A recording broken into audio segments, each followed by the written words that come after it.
خفیہ عدلیہ پر حملہ آور ہے. عدلیہ پر کنٹرول کے لیے منفی حربے اختیار کیے جا رہے ہیں. مریم نواز جلسوں میں آڈیو ویڈیو ٹیپس چلا رہی ہیں. عمران خان کا ویڈیو لنک خطاب کہا. نامعلوم افراد اس ملک کے ساتھ جو کچھ کر رہے ہیں وہ تباہی کا راستہ ہے.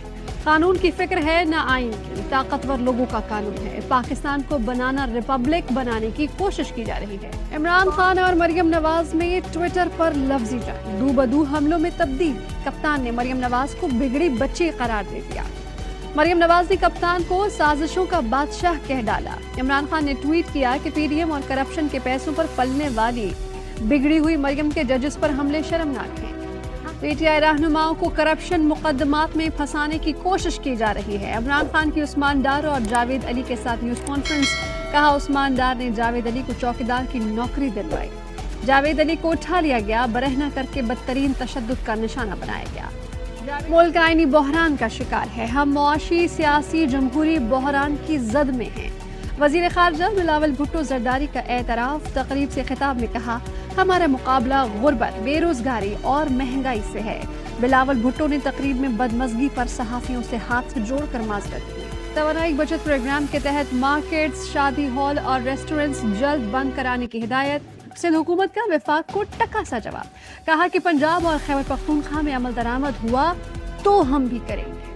ممنوع فنڈنگ کیس. عمران خان کا منگل کو بینکنگ کورٹ میں پیش ہونے کا فیصلہ. ذرائع نے بتایا کہ عمران خان کے ساتھ پارٹی کے سینئر رہنما بھی عدالت جائیں گے. تحریک انصاف کی جیل بھرو تحریک کا چوتھا دن. ملتان میں پی ٹی آئی کے مقامی رہنماؤں سمیت کارکنان کی بڑی تعداد نواں شہر چوک پہنچی. کئی گھنٹے مظاہرہ کیا. پولیس کو گرفتاری کے لیے الٹیمیٹم بھی دیا لیکن پولیس نے گرفتار نہیں کیا. خیبر پختونخوا اور پنجاب میں انتخابات سے متعلق سپریم کورٹ کا از خود نوٹس کیس. حکومت میں شامل 3 بڑی سیاسی جماعتوں مسلم لیگ نون، پیپلز پارٹی اور جے یو آئی کی فل کورٹ تشکیل دینے کی استدعا.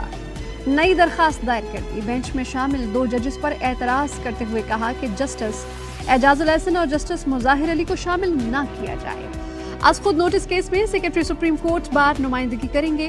آرٹیکل 63A کی تشریح اور نواز شریف تا حیات نااہلی کے خلاف درخواست میں صدر سپریم کورٹ بار عابد زبیری نمائندگی کریں گے.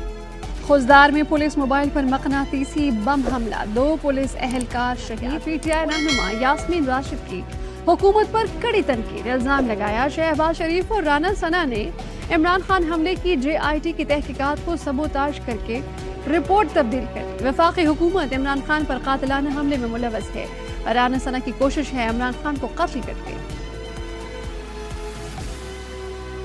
پنجاب کی نگراں حکومت نے پی ایس ایل کے لیے 50 کروڑ روپے دینے سے معذرت کر لی. نگراں وزیر اعلیٰ پنجاب محسن نقوی کی زیر صدارت صوبائی کابینہ کا اجلاس. پنجاب کابینہ نے حتمی فیصلے سے پی سی بی کو آگاہ کر دیا. پی سی بی بھی ڈٹ گیا. صورتحال پر فرنچائز سے مشاورت کے بعد فیصلہ ہوگا. Chairman management committee P C B Najam Sethi کہتے ہیں اتوار اور پیر کے میچ لاہور میں شیڈول کے مطابق کھیلے جائیں گے.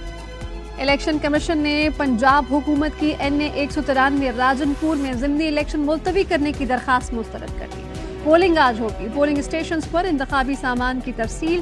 پی ٹی آئی، نون لیگ اور پیپلز پارٹی میں کانٹے کا مقابلہ متوقع. نشست پی ٹی آئی کے MNA سردار جعفر لغاری کے انتقال کے باعث خالی ہوئی تھی. IMF کے مطالبے پر شرح سود میں 2% اضافے کا امکان. قرضے مزید مہنگے ہو جائیں گے. شرح سود 17% سے بڑھ کر 19% ہو جائے گی. تعمیراتی صنعت تباہی کے دہانے پر پہنچ گئی. گھر بنانا خواب بن گیا. 1 ماہ کے دوران سریے کی قیمت میں 1.5 لاکھ روپے ٹن تک کا اضافہ. مہنگا آٹا نامنظور. نواب شاہ میں مہنگائی کے خلاف انوکھا احتجاج. باراتیوں نے مظاہرہ کیا. دلہا دلہن نے بھی خوب نعرے لگائے. کراچی کے نجی اسکول میں سجی 1 روزہ سائنسی نمائش. بچوں نے اپنی صلاحیتوں کے خوب جوہر دکھائے. کسی نے بنایا سیٹلائٹ سسٹم تو کسی نے سولر سسٹم. ڈیمز اور گلیشیئر بنا ڈالے. ساکنان شہر قائد کی جانب سے ایکسپو سینٹر میں عالمی مشاعرہ.